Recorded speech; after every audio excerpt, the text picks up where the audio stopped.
अस्सलाम वालेकुम फ्रेंड्स, मैं हूं अदनान और आप देख रहे हैं मेरा यूट्यूब चैनल अदनान गार्डन। उम्मीद है आप सब दोस्त खैरियत से होंगे और खूब अच्छी तरह गार्डनिंग को एंजॉय कर रहे होंगे।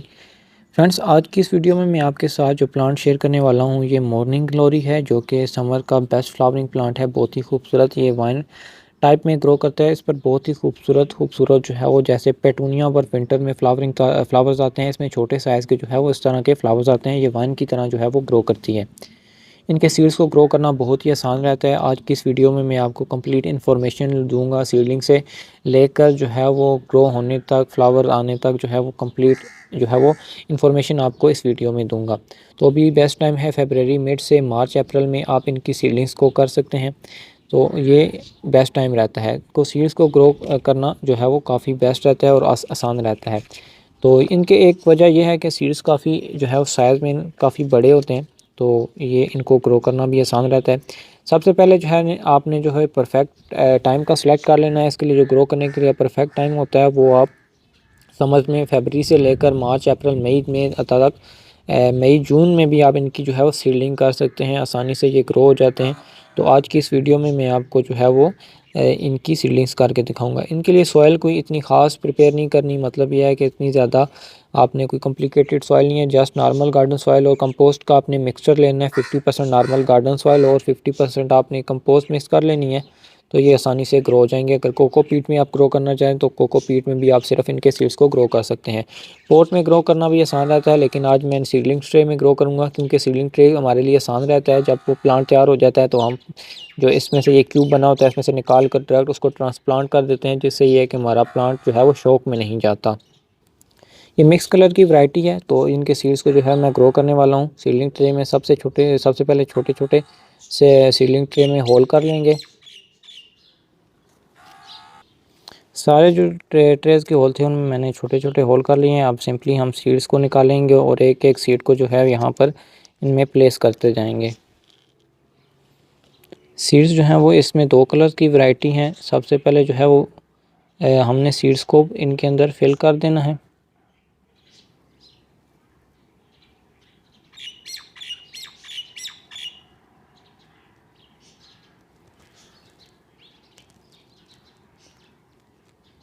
सीड्स इतने डीप नहीं लगाने कि ये जो है वो आपका पोट बहुत ही नीचे चल जाएं और ग्रो तो हो जाएंगे, लेकिन वो उनके लिए थोड़ी सी डिफ़िकल्टी होगी, टाइम लेंगे। तो आपने सीड्स को जो है वो इतना जो है अगर पोट में लगाते हैं तो वो भी बेस्ट रहता है, लेकिन उसके लिए आपको थोड़ा सा टाइम देना पड़ जाएगा।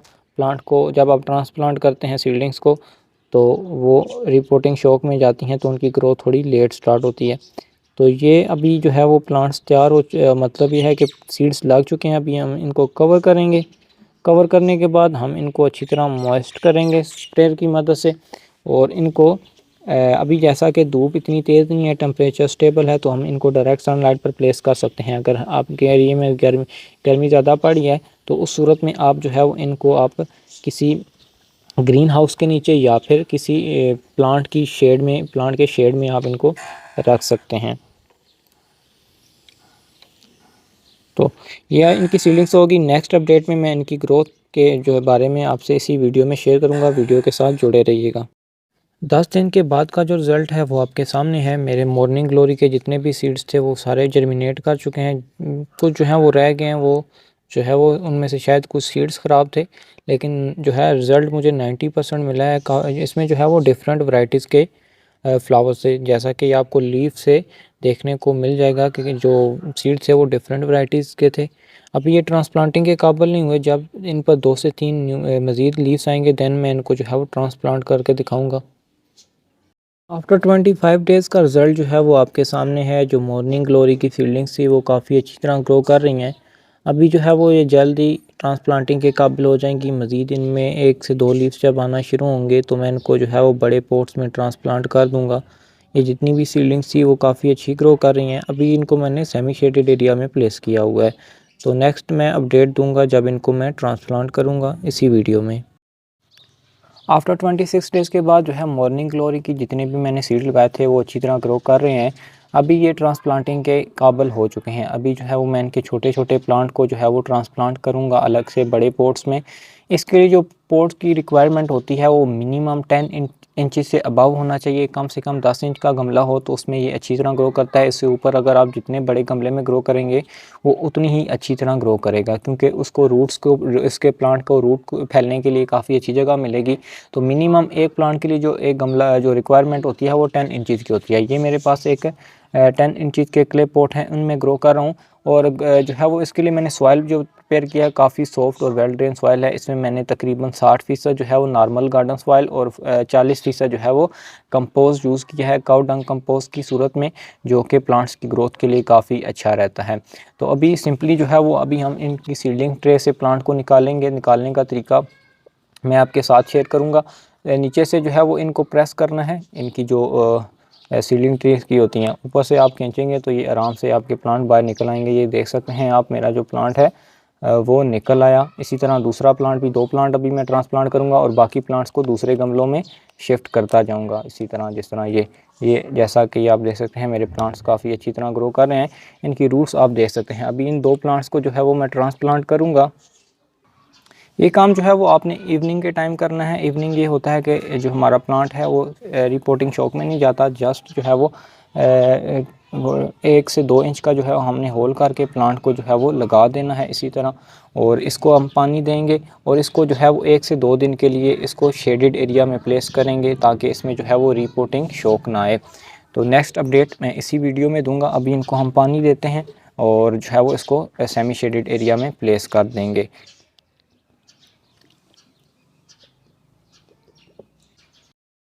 आफ्टर 50 डेज़ के बाद जो है वो मॉर्निंग ग्लोरी के प्लांट्स काफ़ी मैच्योर हो चुके हैं। अभी इस टाइम पे इनको एक सपोर्ट की ज़रूरत थी, इसलिए मैंने दरमियान में एक स्टिक लगाकर इन पर इनको चढ़ा दिया है, क्योंकि ये वाइन होती है और क्लाइंब करती है। अगर आप इसको जो है वो दीवार के साथ लगाते हैं तो उसको किसी भी रस्सी की मदद से या वायर की मदद से इसको ऊपर चढ़ाना पड़ेगा, जिस पर ये फ्लावरिंग करता है। और अभी इस पर बर्ड्स बनना भी स्टार्ट हो चुकी हैं। अभी छोटा प्लांट है, मैच्योर तो नहीं हुआ, लेकिन इस पर फ्लावरिंग भी स्टार्ट होना शुरू हो गई है। और अभी ये मज़ीद बढ़ेगा, मज़ीद ग्रोथ करेगा। मज़ीद अपडेट्स मैं इसी वीडियो में साथ साथ आपको देता रहूँगा। आफ्टर 70 डेज़ के बाद मॉर्निंग ग्लोरी ने जो है फ्लावरिंग करना स्टार्ट कर दिया है। अभी काफ़ी सारे बर्ड्स बन रहे हैं जहां पर ज़्यादा से ज़्यादा फ्लावरिंग होगी। अभी इस पर एक ही फ्लावर खिला है। दूसरा मैं आपको प्लांट दिखाता हूं जो कि मैंने ग्राउंड में लगाया था, उस पर भी काफ़ी ज़्यादा फ्लावरिंग हो रही है। ये मेरा दूसरा प्लांट है जो कि मैंने ग्राउंड में लगाया था। इसको भी मैंने एक स्टिक की मदद से काफ़ी ऊपर तक चढ़ाया हुआ है। काफ़ी हैवी फ्लावरिंग कर रहा है। इसमें आप देख सकते हैं काफ़ी सारे बर्ड्स बन रही हैं और काफ़ी सारे फ्लावर्स ने भी ब्लूम किया हुआ है। अभी ये देख सकते हैं, कल ये भी बर्ड्स खिलने को तैयार होगी। इसी तरह ये, और इसी तरह हर ब्रांच पे जो है वो हर टहनी पे 3 से 4 फ्लावर जो है वो ब्लूम कर रहे हैं। तो मॉर्निंग ग्लोरी जो है वो, अगर आप ज़्यादा फ्लावरिंग लेना चाहते हैं तो उसको ग्राउंड में लगाएं। ग्राउंड में इसकी फ्लावरिंग काफ़ी ज़्यादा और काफ़ी अच्छी होती है। अगर पोर्ट में फ्रेंड्स, यहाँ तक मेरी वीडियो कंप्लीट होती है। इस वीडियो में मैंने आपको मॉर्निंग ग्लोरी को सीड से लगाने से लेकर जो है वो फ्लावरिंग तक की कंप्लीट इन्फॉर्मेशन प्रोवाइड की है। उम्मीद करता हूँ वीडियो पसंद आई होगी। वीडियो पसंद आए तो वीडियो को लाइक कर दीजिएगा। चैनल पर नए हैं तो चैनल को सब्सक्राइब करना मत भूलिएगा। फ़िलहाल के लिए इतना ही, चलते हैं, अल्लाह हाफिज़।